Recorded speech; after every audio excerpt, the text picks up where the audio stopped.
Kalu लोमड़ Champak one में नया नया आया था। उसने एक पॉश कॉलोनी में शानदार मकान किराए पर लिया। वह बड़े ठाठ बाट से रहता था। उसका मकान कीमती सामानों से भरा हुआ था। दरवाजे पर नई चमचमाती कार खड़ी रहती थी। चंपक वन में कोई नहीं जानता था कि आखिर कालू लोमड़ करता क्या है, पर सभी जानवरों का अनुमान था कि वह कोई बड़ा अफसर है।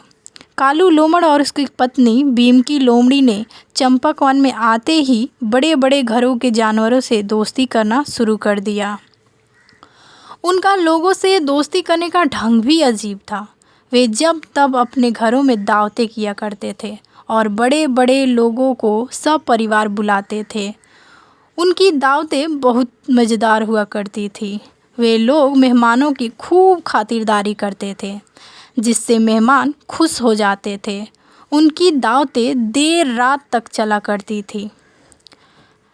लगता है आप दावतों की बहुत शौकीन हैं, मिसेस कालू, एक दिन इंजीनियर मंकी बंदर की पत्नी ने पूछा। जी हाँ मिसेस मंकी, इससे नए नए दोस्त बनते हैं, जिससे जीवन में खुशियाँ आती है, बीमकी लोमड़ी ने कहा। हाँ, बात तो आप ठीक कहती है। आपकी दावतें वाकई मज़ेदार होती है, अपनी प्लेट में एक रसगुल्ला रखती हुई पिंकी बोली। सुनकर बीमकी मुस्कुरा दी, फिर अन्य जानवरों की आवभगत में लग गई। एक दिन डॉक्टर जेरू जिराफ सब परिवार कालू लोमड़ के यहाँ से दावत खाकर रात को 1 बजे अपने घर पहुँचे। वह ये देखकर सन्न रह गए कि उनके घर का ताला टूटा हुआ है। घर का लगभग सभी सामान गायब है। उन्होंने पुलिस में रिपोर्ट करवाई, पर चोरों का कोई सुराग नहीं मिला। बेचारे मन महसूस कर रह गए। चंपक वन में चोरी का यह सिलसिला जो शुरू हुआ तो फिर रुका नहीं। डॉक्टर जेरू के बाद सेठ सोनू गधे के यहाँ चोरी हुई। फिर अगले इतवार को परिवार भालूमल के यहाँ। चोर उनके घरों का सभी कीमती सामान पार कर ले गए। पुलिस भी इन चोरियों का रहस्य नहीं समझ पा रही थी। उधर कालू लोमड़ भी बहुत परेशान था, क्योंकि चोरियां होने की वजह से लोग उसकी दावतों में आने से कतराने लगे थे। तभी नया साल आ गया। कालू लोमड़ ने बहुत उत्साह से नए साल की पार्टी का आयोजन किया। इस बार उसने पार्टी में ऑर्केस्ट्रा भी रखा। ऑर्केस्ट्रा के लालच में लोग खींचे चले आए। इंस्पेक्टर चेतू चीता भी उस पार्टी में शरीक था। कालू लोमड़ ने उसे भी आमंत्रित किया था। अब हमें चलना चाहिए। हीरो के प्रसिद्ध व्यापारी गेंडू गेंडा व उसकी पत्नी गिन्नी गेंडा ने इजाज़त चाहिए। अरे इतनी जल्दी? अभी तो ऑर्केस्ट्रा शुरू हुआ है, इसका मज़ा लीजिए। कालू लोमड़ ने उनकी बातें सुनकर विनम्रता से कहा। नहीं, मुझे जाना ही पड़ेगा। बात यह है कि मैं पार्टी में आने की जल्दी में 10 करोड़ के हीरे तिजोरी में रखना भूल गया हूँ। चोर उसे पार न कर दे, गेंडू ने हड़बड़ाते हुए कहा। अरे चोरों को क्या मालूम कि आप हीरे क्या कमरे में छोड़ आए हैं। घबराइए मत, आराम से ऑर्केस्ट्रा का आनंद लीजिए। क्यों इंस्पेक्टर साहब? कालू ने इंस्पेक्टर चेतू चीता की तरफ देखते हुए कहा। हाँ हाँ, मेरे होते हुए आप बिल्कुल चिंता मत कीजिए गेंडू जी, ऑर्केस्ट्रा का मज़ा लीजिए, इंस्पेक्टर चेतू ने कहा। ठीक है, जब आप कहते हैं तो रुक जाता हूँ।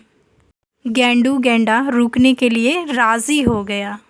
धन्यवाद, कहता हुआ कालू लोमड़ अन्य लोगों की खातिरदारी करने लगा। चेतू चीता की निगाहें बार बार कालू का पीछा कर रही थी। कुछ देर बाद उसने देखा कि कालू भीड़ भाड़ से दूर एक कोने में खड़ा अपने मोबाइल पर किसी से बातें कर रहा था। यह देखकर वह रहस्यमयी अंदाज में मुस्कुराया। समय बीतता गया, सब ऑर्केस्ट्रा का आनंद ले रहे थे। अचानक ही चेतू चीता का मोबाइल बजने लगा। फिर उन्होंने बात किया और उसके बाद मंच पर पहुंचकर उन्होंने माइक उठा लिया और कहा।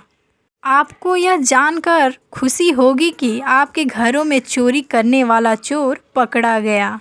वह गेंडू जी के घर में हीरे चुराने की कोशिश कर रहा था। यह सुनकर दावत में सन्नाटा छा गया। कौन है चोर?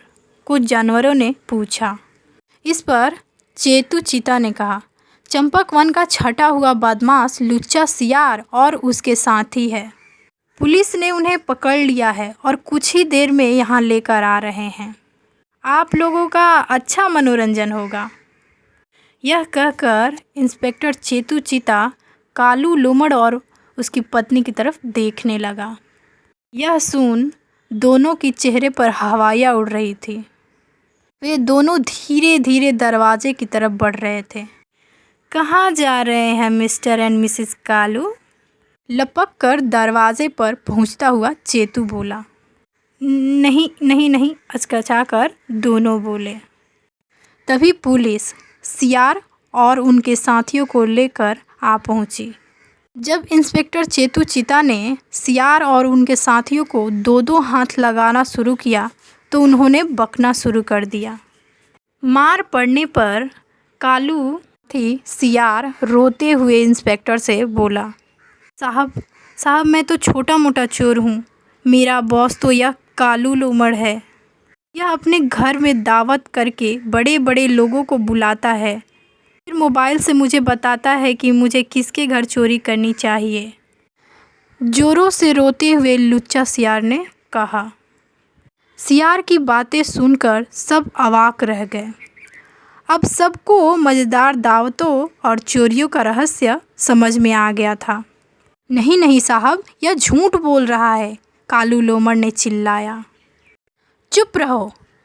लुच्चा सियार को कैसे मालूम पड़ा कि सेठ जी के यहाँ 10 करोड़ के हीरे हैं? यह बात तो उन्होंने मेरे कहने पर केवल तुम्हें ही बताई थी।